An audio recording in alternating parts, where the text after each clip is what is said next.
Hello friends, welcome to connecting dots. ఈరోజు మనము maritime సెక్యూరిటీకి రిలేటెడ్గా ఒక క్వశ్చన్ చూద్దాము. రీసెంట్గా కేరళ కోస్ట్ దగ్గర 2 ఇన్సిడెంట్స్ జరిగాయి కదా, యాక్సిడెంట్స్. సో ఆ కాంటెక్స్లో మనము మ్యారిటైమ్ సెక్యూరిటీ గురించి ఒక క్వశ్చన్ అటెంప్ట్ చేస్తున్నాము. సో ఈ క్వశ్చన్ ఏంటి అంటే, ఇక్కడ వరకు statement: despite international conventions and technological advancements, maritime security continues to face challenges from both man-made and environmental threats. So in this context, discuss the importance of maritime security for India, examine the gaps in India's maritime safety framework, and suggest measures to strengthen coastal and environmental protection. So ఇక్కడ మీరు గమనిస్తే keywords 3 ఉన్నాయి. ఇదొకటి and ఇది measures direct. Next discuss అనే వర్డ్కి meaning ఏంటి?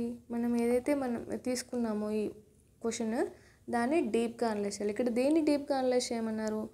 Importance of maritime సెక్యూరిటీని డీప్గా అనలైజ్ చేయమన్నారు. అంటే మనం ఏదైతే తీసుకున్నామో ఫ్రేమ్వర్క్, దాన్ని డీప్గా అనలైజ్ చేయాలి. ఇంపార్టెన్స్ ఏది, ఎందుకు ఇంపార్టెన్స్, మ్యారిటైమ్ సెక్యూరిటీ అనేది ఇండియాకి ఎందుకు ఎంత ఇంపార్టెన్స్ అనే దాన్ని డీప్గా అనలైజ్ చేయాలి. Next ఎగ్జామైన్ the gaps in India's maritime framework అన్నాడు. ఎగ్జామైన్ అంటే ఏంటి? మనం తీసుకున్న కీవర్డ్స్ ఏవైతే ఉన్నాయో డైమెన్షన్స్ని, డిఫరెంట్ డైమెన్షన్స్ని డీప్గా అనలైజ్ చేయాలి. ఎగ్జామైన్ ద గ్యాప్స్ అంటే గ్యాప్స్ ఏవైతే ఉన్నాయో, ఎన్ని డైమెన్షన్స్ తీసుకున్నామో మల్టిపుల్ డైమెన్షన్స్ని దాన్ని అనలైజ్ చేయాలి. ఇక్కడ ఇంపార్టెన్స్ ఆఫ్ మ్యారిటైమ్ సెక్యూరిటీ ఇది ఒక్కటే ఉంది, ఇంపార్టెన్స్ని మాత్రమే అనలైజ్ చేయాలి. ఇక్కడ డిఫరెంట్ ఏదైతే డైమెన్షన్స్ తీసుకున్నామో దాన్ని డీప్గా అనలైజ్ చేసి మనం కోస్టల్ ఎన్విరాన్మెంటల్ ప్రొటెక్షన్కి మెజర్స్ ఇవ్వాలి. ఇది 3 పార్ట్స్ అనమాట. సో ఇంట్రో, కన్క్లూషన్ వదిలేస్తే బాడీ పార్ట్లో మీరు 3 పార్ట్స్ని డివైడ్ చేసుకొని రాయొచ్చు. ఫస్ట్ ఇంట్రో ఏం రాస్తున్నామంటే, ఇంటర్నేషనల్ మ్యారిటైమ్ సెక్యూరిటీ అనేది ఎందుకు ఇంపార్టెంట్ ఇండియా లాంటి ఒక కంట్రీకి అంటే, ఇక్కడ మనం ఒక చిన్న డయాగ్రామ్ వేసి రిప్రజెంట్ చేయొచ్చు కదా. ఇండియా ఉంటుంది, కోస్ట్ లైన్ ఉంటుంది. సో మామూలుగా ఇప్పుడు రీసెంట్ అనాలిసిస్ ప్రకారం 11,000 కిలోమీటర్స్ ఉంది ఇండియాస్ కోస్టల్ కోస్ట్. కాబట్టి దీన్ని మనం సెక్యూర్గా, సేఫ్గా చేసుకోవడం చాలా ఇంపార్టెంట్ అని కూడా మీరు ఇంట్రడక్షన్ రాసుకోవచ్చు. లేదు అంటే maritime security refers to the protection of nations Coast line and marine interest against the threats such as terrorism, smuggling, piracy, environmental hazards. So for that nation with a long coastline and vast marine resources, securing maritime frontier is essential for sovereignty, economic growth and ecological stability. ఇది కూడా రాసుకోవచ్చు. So ఇక్కడ ఇట్లాంటి ఒక representation ఇవ్వడం వల్ల మన answer కొంచెం బాగుంటుంది చూడడానికి. నెక్స్ట్ ఇక్కడ ఏంటి అంటే, మనం టెర్రరిజం 2008 మీరు ముంబై అటాక్స్ చూసుకుంటే, వాళ్ళు టెర్రరిస్టులు అనేవాళ్ళు త్రూ సీ ద్వారానే వచ్చారు. నెక్స్ట్ స్మగ్లింగ్ కూడా చాలా వరకు సీ రూట్లోనే జరుగుతూ ఉంటుంది. పైరసీ, ఎన్విరాన్మెంటల్ హజార్డ్స్ మనకు చెప్పక్కర్లేదు. సో ఇవన్నీ ఇక్కడ మెన్షన్ చేస్తున్నాం అనమాట. నెక్స్ట్ ఏంటి, ఈ క్వశ్చన్లో నెక్స్ట్ బాడీ స్టార్ట్ చేస్తున్నాము. ఇది ఇంట్రో, ఇది బాడీ. సో బాడీలో మనం ఎట్లా ఫస్ట్ ముందుకు వెళ్ళాలి అంటే, first importance of maritime security దీన్ని తీసుకున్నాము. ఇంపార్టెన్స్ని డీప్గా అనలైజ్ చేద్దాం, ఎందుకంటే డిస్కస్ ఉంది కాబట్టి. సో ఇంపార్టెన్స్ ఏంటి? Trade and energy security. ట్రేడ్లో మీరు ఏమేమి రాసుకోవచ్చు? More than 90% of volume, 70% by value India యొక్క ఇంపోర్ట్స్ అండ్ ఎక్స్పోర్ట్స్ అనేవి సముద్ర మార్గంలోనే జరుగుతూ ఉన్నాయి. అలాగే 80% మన ఎనర్జీ నీడ్స్ ఏవైతే ఉన్నాయో, మనం డిపెండెంట్ కదా, ఎనర్జీ డిపెండెంట్ కదా. సో 80% ఆయిల్ మనం ఇంపోర్ట్ చేసుకుంటాం. సో ఆ ఆయిల్ ఇంపోర్ట్ ఆల్మోస్ట్ ఆల్ అంతా కూడా సముద్ర మార్గంలోనే వస్తూ ఉంటుంది. అది కూడా important. Next strategic presence in Indian ocean region. So Indian ఓషన్ని మనం ఇండియాస్ ఓషన్ అనుకుంటాం కదా. సో అలాంటప్పుడు మనం మన ఇంపార్టెన్స్ని ఖచ్చితంగా అక్కడ ఇంపార్టెన్స్ మనం తెలపాలి అంటే మన స్ట్రాటజిక్ ప్రెజెన్స్ అనేది చాలా ఇంపార్టెంట్ అనమాట. పైరసీ ఎక్కువ జరుగుతూ ఉంటుంది కదా, సోమాలియన్ పైరేట్స్ అక్కడ ఎక్కువ వస్తూ ఉంటారు. సో అలాంటి టైంలో ఆ సీ రూట్స్ని సేఫ్ గార్డ్ చేయడంలో ఇండియా తన యొక్క ప్రజెన్స్ని, ఉనికిని చాటుకుంటుంది అనమాట. సో అది కూడా మనం ఇంపార్టెన్స్ లాగా రాస్తున్నాం. నెక్స్ట్ బ్లూ ఎకానమీ గురించి ఈ మధ్యకాలంలో చాలా న్యూస్ ఉంది కదా. మన ఇండియన్ గవర్నమెంట్ కూడా బ్లూ ఎకానమీ మీద చాలా ఫోకస్ చేస్తుంది. సో ఇంప్రూవ్ చేయడానికి, అలాగే డిఫరెంట్ ఏదైతే మల్టిపుల్ ఆర్గనైజేషన్స్ ఉన్నాయో అన్ని కోఆర్డినేట్ చేసుకొని బ్లూ ఎకానమీ మీద ఫోకస్ చేస్తుంది. అలాగే పోర్ట్ల డెవలప్మెంట్, ఇప్పుడు డిఫరెంట్ పోర్ట్స్ని డెవలప్ చేయడం ద్వారా అక్కడ ఎకనామిక్ యాక్టివిటీ పెరుగుతుంది. అలాగే అక్కడ చుట్టుపక్కల ఉన్న ప్రాంతాల్లో ఉన్న ప్రజల యొక్క లైవ్లీహుడ్ అనేది పెరుగుతుంది కదా. సో అలాంటి ఇంపార్టెన్స్ చాలా ఉంటుంది.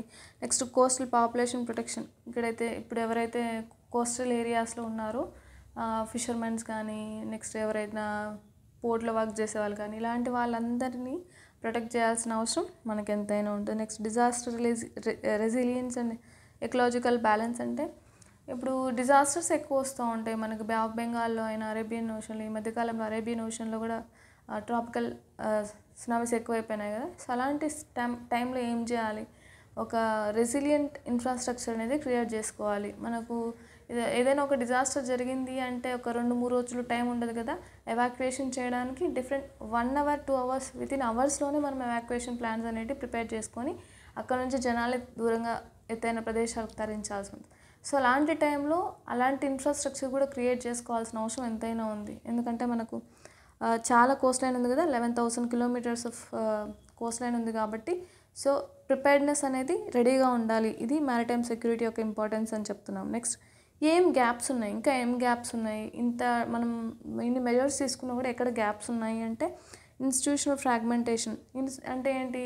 ఇండియన్ నేవీ ఉంటుంది, కోస్ట్ గార్డ్స్ ఉంటారు, నెక్స్ట్ పోర్ట్లో అయితే పోర్ట్ అథారిటీస్ ఉంటారు. సో వీళ్ళందరికీ కోఆర్డినేషన్ తక్కువగా ఉంటుంది. సో అట్లాంటప్పుడు ఏంటి, మల్టిపుల్ ఆర్గనైజేషన్స్ అనేటివి ఒకే వర్క్ని చేయొచ్చు. అలా లేకపోతే వాళ్ళు చేస్తారు, వీళ్ళు చేస్తారు, వీళ్ళు చేస్తారని వాళ్ళు చేస్తారని వీళ్ళు, అట్లా ఎవరు చేయకుండా వదిలేసేయచ్చు. అలాంటివి జరుగుతూ ఉంటాయి కదా. సో అలాంటి జరగకుండా ఉండాలంటే ఏం చేయాలి? కోఆర్డినేషన్ అనేది చాలా ఇంపార్టెంట్. సో అలాంటి డిఫరెంట్ ఇన్స్టిట్యూషన్స్ మధ్యలో కోఆర్డినేషన్ అనేది ఇంపార్టెంట్ ల్యాక్గా ఉంది, అంటే ల్యాక్ ఆఫ్ కోఆర్డినేషన్ అని కూడా చెప్పొచ్చు అనమాట మనం ఈ క్వశ్చన్కి, ఈ పాయింట్కి. నెక్స్ట్ వీక్ సర్వేలియన్స్ ఇన్ఫ్రాస్ట్రక్చర్ అంటే ఏంటి? మన కోస్ట్ లైన్లో ఇవన్నీ జరుగుతూ ఉన్నాయి, పైరసీలు, స్మగ్లింగ్స్ ఇవన్నీ జరుగుతూ ఉన్నాయి అంటే ఏమని అర్థం? సర్వేలియన్స్ వీక్గా ఉందని అనే కదా అర్థం. సో అలాంటి సర్వేలియన్స్ రాడార్ సిస్టమ్స్ యూజ్ చేసుకోవచ్చు, శాటిలైట్ బేస్డ్ కమ్యూనికేషన్స్ సర్వేలియన్స్ యూజ్ చేసుకోవచ్చు, థర్మల్ ఇమేజింగ్ ఇవన్నీ ఉన్నాయి కదా. సో అలాంటి టెక్నాలజీస్ అని యూజ్ చేసుకొని మనం సర్వేలియన్స్ని ఇంప్రూవ్ చేయాలి అని చెప్తున్నాం అనమాట. Next delayed response to maritime disasters. ఇప్పుడు ఏదైతే ఒక డిజాస్టర్ జరిగింది అంటే మల్టిపుల్ ఏజెన్సీస్ యొక్క దానికి పవర్ ఉంది అంటే మల్టిపుల్ ఏజెన్సీస్ అన్నీ కూడా అన్ని క్లబ్ చేసుకొని ఒకేసారి వర్క్ చేసేటట్టు లేకుండా ఒక్కొక్క ఇన్స్టిట్యూషన్స్ డిఫరెంట్గా ఉండడం వల్ల ఏమవుతుంది, వర్క్ అనేది ఎక్కడో ఒక చోట గ్యాప్ వస్తుంది. డెసిషన్ మేకింగ్లో అయినా కూడా, ఆ వర్క్ని ఇంప్లిమెంటేషన్లో అయినా కూడా. సో అలాంటి గ్యాప్ రాకుండా ఉండాలి అంటే కోఆర్డినేషన్ ఇంపార్టెంట్ అని చెప్తున్నాం. Incomplete implementation of safety standards. మనకి డిఫరెంట్ సేఫ్టీ మెజర్స్ ఉన్నాయి ఓవరాల్గా ఇంటర్నేషనల్లో అయితే, మార్పోల్ అయినా, నెక్స్ట్ అన్క్లాస్ అయినా. సో ఇలాంటి కన్వెన్షన్స్ అన్నీ కొన్ని సెట్ ఆఫ్ స్టాండర్డ్స్ ఇచ్చి ఉంటాయి కదా. సో ఆ సెట్ ఆఫ్ స్టాండర్డ్స్ని పాటించడంలో కూడా ఎక్కడొక చోట విఫలం అవుతున్నాము. సో అలాంటి గ్యాప్స్ రాకుండా ఉండాలి అంటే ఇంటర్నేషనల్ ఏదైతే స్టాండర్డ్స్ ఉన్నాయో అవి కూడా త్వరగా అడాప్ట్ చేసుకోవాలి, త్వరగా ఇంప్లిమెంటేషన్ చేసుకోవాలి అనేది ఒక చెప్తున్నాం ఇక్కడ. నెక్స్ట్ లో కమ్యూనిటీ పార్టిసిపేషన్. ఎక్కడైతే కోస్టల్లో కమ్యూనిటీస్ ఉన్నాయో సో కమ్యూనిటీస్ పార్టిసిపేషన్ అనేది చాలా ఇంపార్టెంట్. ఏదైనా డిజాస్టర్ వచ్చినప్పుడు కానీ, లేదంటే ఏదైనా ఇంకా ఇలాంటి ఇన్సిడెంట్స్ జరుగుతున్నాయి కదా మన కోస్టల్ ఏరియాస్లో. ఒక షిప్ మునిగిపోయింది కదా, సో ఆ షిప్లో హైలీ హజార్డస్ మెటీరియల్స్ ఉన్నాయి. సో మీరు అక్కడికి వెళ్ళొద్దు, ఒకవేళ ఆ కోస్ట్కి దగ్గరలోకి అలాంటి ఒక కంటైనర్స్ వచ్చినా కూడా మీరు టచ్ చేయొద్దండి అని అఫీషియల్స్ మొన్న అనౌన్స్ చేశారు కదా. సో అలాంటప్పుడు ఏంటి, ఒకవేళ ఈ కోస్టల్లో ఉన్న పీపుల్ ఎవరైతే ఫిషర్మెన్స్ ఉన్నారో లేకపోతే ఇంకా ఎవరైనా ఉన్నారో వాళ్ళు వెళ్ళి కంటైనర్స్ పట్టుకుంటే అక్కడ హైలీ ఇన్ఫ్లేమబుల్ మెటీరియల్స్ ఉన్నాయి, ఒకవేళ ఇంకా ఏమైనా మెటీరియల్స్ ఉన్నాయి, ఒక బ్లాస్ట్ అయ్యే సిచ్యువేషన్స్ వస్తే అప్పుడు ఇంకా పెద్ద డిజాస్టర్ అవుతుంది కదా. సో అలాంటి సిచ్యువేషన్స్లో అయినా, లేదంటే ఇంకా తుఫాన్లు వచ్చినప్పుడు అట్లా కోస్టల్ కమ్యూనిటీ పార్టిసిపేషన్ అనేది ఇంపార్టెంట్ అనమాట. సో అలాంటి సిచ్యువేషన్స్లో సో ఇలాంటివి చదివినప్పుడు ఏంటి అంటే అన్నీ కోఆర్డినేషన్ చేసుకొని కనెక్ట్ చేసుకొని మనం ఆన్సర్ రాసే విధంగా ఉండాలి. అప్పుడే మన ఆన్సర్ అనేది ఒక హోలిస్టిక్ ఫ్రేమ్వర్క్ లాగా ఉంటుంది. అదర్వైజ్ ఒక కాపీ పేస్ట్ లాగా ఉండకూడదు అనమాట. క్వశ్చన్ అండ్ ఆన్సర్ రాసేటప్పుడు మనం ఆన్సర్ రాసేటప్పుడు ఎక్కడైనా చూసి డైరెక్ట్గా కాపీ చేస్తాము, ఎక్కడైనా చూసి డైరెక్ట్ రాసాము అన్నట్టు రాకుండా మీ ఓన్ థాట్స్, మన ఓన్ థాట్స్ ఆన్సర్ రాసేటట్టు ఉండాలి. సో ఎవరైనా యూపీఎస్సీకి అయినా, ఏపీపీఎస్సీ అయినా, టీజీపీఎస్సీకి అయినా మన ఓన్ థాట్స్ ఇంప్లిమెంట్ చేసి రాసేదానికి ఎక్కడో చూసి డైరెక్ట్ కాపీ పేస్ట్ రాసేదానికి చాలా డిఫరెంట్ ఉంటుంది. సో మన ఓన్ థాట్స్ ఇంప్లిమెంటేషన్ చేసి రాయగలిగే కెపాసిటీ ఎప్పుడు వస్తుంది అంటే డైలీ ఆన్సర్ రైటింగ్ ప్రాక్టీస్ చేసినప్పుడే. సో అందుకే ఎప్పుడు కాపీ పేస్ట్ చేయకుండా డైరెక్ట్గా మీ ఓన్ మాటల్లో మీ ఓన్గా మీ థాట్స్ ఉపయోగించి రాయడానికి అలవాటు చేసుకోండి. నెక్స్ట్ ఇంకేం చెప్తున్నాము, inadequate island and EEZ monitoring అంటాం. ఈఈజెడ్ అంటే ఏంటి, exclusive economic zone. So inadequate island అంటే మన అండమాన్ అండ్ నికోబార్స్ ఉన్నాయి, లక్షద్వీప్స్ ఉన్నాయి. సో ఇక్కడున్న కోస్ట్ లైన్స్ అన్నిటి మనం మానిటరింగ్ సరిగా చేయట్లేదు అని చెప్తున్నాము. ఇవి గ్యాప్స్ ఉన్నాయి. నెక్స్ట్ ఏం చేయాలి ఆ గ్యాప్స్ని ఫిల్ చేయడానికి అంటే ఇంటిగ్రేటెడ్ మ్యారిటైమ్ గవర్నెన్స్ సిస్టమ్. అంటే ఇప్పుడు చెప్పాం కదా, నేవీ, కోస్ట్ గార్డ్, ఈ పోర్ట్ అథారిటీస్ వీళ్ళందరూ ఉన్నారు, వాళ్ళ మధ్య ఒక కోఆర్డినేషన్ అనేది ఉండాలి, అప్పుడే గవర్నెన్స్ అనేది బాగుంటుంది అని. సో అలాంటిది ఒక మెజర్ తీసుకోవాలి అని చెప్తున్నాము. నెక్స్ట్ ఈ సర్వేలియన్స్ ఏదైతే ఉందో కోస్టల్లో, ఆ సర్వేలియన్స్కి టెక్నాలజీ యూస్ చేసుకొని సర్వేలియన్స్ చేయాలి అని చెప్తున్నాము. ఇన్ఫ్రాస్ట్రక్చర్ కూడా అప్గ్రేడ్ చేసుకోవాలి. మనం చూస్తున్నాం కదా, మన పోర్ట్ హ్యాండ్లింగ్ కెపాసిటీ అనేది చాలా తక్కువ ఉంటుంది when it compares to developed కంట్రీస్తో అయినా చైనాతో పోల్చుకున్నా కూడా. సో అలాంటి టెక్నాలజీస్ అయినా నెక్స్ట్ డిజాస్టర్స్ ఏమైనా వచ్చినప్పుడు స్విఫ్ట్గా ఒక మనము ఏమంటారు డెసిషన్ తీసుకోవడానికి అవసరమైన టెక్నాలజీ కూడా ఉండాలి అని చెప్తున్నాము. Next community based vigilance.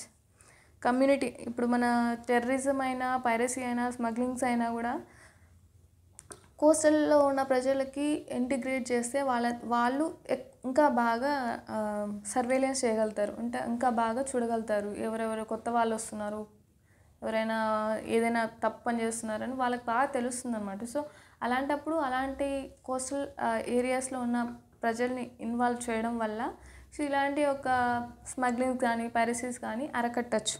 So వాళ్ళని కూడా పార్టిసిపేట్ చేయనివ్వాలి విజిలెన్స్ సిస్టంలో అని చెప్తున్నాం. Next indigenous ship building and pollution control. So ఇండిజినియస్గా కొన్ని షిప్ ఇండస్ట్రీస్ ఉన్నాయి కదా, గోవాలో అయినా, మహారాష్ట్రలో అయినా, కోల్కతాలో అయినా. ఇంకా ఎక్కువగా షిప్ బిల్డింగ్ అనేది మన ఇండియాలోనే ఇండిజినియస్గా చేసుకోవాలి అని చెప్తున్నాం. Next pollution control. ఆల్రెడీ మీరు చూస్తుంటే ఈ మధ్యకాలంలో న్యూస్లో ఉంది కదా, కాండ్లా పోర్టు, టుటికోరిన్, ఇంకా పారాదీప్. ఇక్కడ కాండ్లా ఉంటుంది, టుటికోరిన్, ఈ పారాదీప్, ఈ ఐలాండ్. ఇవి మూడు ఏంటి అంటే పోర్ట్స్ గ్రీన్ హైడ్రోజన్ని అడాప్ట్ చేసుకుంటున్నాయి. గ్రీన్ హైడ్రోజన్ హబ్గా ఈ మూడింటిని గవర్నమెంట్ అనేది డెవలప్ చేస్తుంది. సో ఇలాంటివి కూడా మీరు మీ ఆన్సర్లో రాయొచ్చు. ఇది ఎందుకు, పొల్యూషన్ కంట్రోల్ చేసుకోవడానికి. ఇది పొల్యూషన్ కంట్రోలింగ్ మెజర్స్లో కూడా రాసుకోవచ్చు అనమాట మనం. సో నెక్స్ట్ ఏంటి, regular drills, inter agency coordination. ఈ రెగ్యులర్ ఇప్పుడు మనకు రీసెంట్గా మనం చూస్తాం కదా మాక్ డ్రిల్స్ అని. సో అవి ఎందుకు అంటే ప్రిపేర్డ్నెస్, ఎలాంటి సిచ్యువేషన్ వచ్చినప్పుడు ఎలా రియాక్ట్ అవ్వాలి అని చెప్పడానికి ఆల్రెడీ ఒక ప్రిపేర్డ్నెస్ లాగా అలవాటు అవ్వడానికి చేసే ఒక డ్రిల్ కదా. సో అలాగే మన మెరిటైమ్ సెక్యూరిటీకి సంబంధించిన ఫోర్సెస్ ఏవైతే ఉన్నాయో, కోస్ట్ గార్డ్స్ అయినా, నేవీ అయినా, పోర్ట్ అథారిటీస్ అయినా, వాళ్ళందరికీ కూడా రెగ్యులర్గా ఒక డ్రిల్స్ చేపించడం వల్ల ఏమవుతుందంటే ఇలాంటి ఒక ఇన్సిడెంట్ జరిగినప్పుడు వాళ్ళ డెసిషన్ మేకింగ్ అనేది ఫాస్ట్గా ఉంటుంది అని చెప్తున్నాం. నెక్స్ట్ సో ఇప్పుడు కన్క్లూజన్ ఏంటి అంటే, so secure and resilient maritime strategy essential to safeguard India's sovereignty and resources, strengthening coordination, technology and environmental sensitivity is need of the hour. So మీరు ఇదేమైనా రాసుకోవచ్చు, చెప్పాను కదా ఇప్పుడే, కాపీ పేస్ట్ అనేది మంచిది కాదు. సో మీ ఓన్ వర్డ్స్లో మీరు రాయడానికి ట్రై చేయండి, అలవాటు అయితే అది వస్తుంది. So this is it for today. Thanks for watching. If you like it, follow for more. Thank you so much.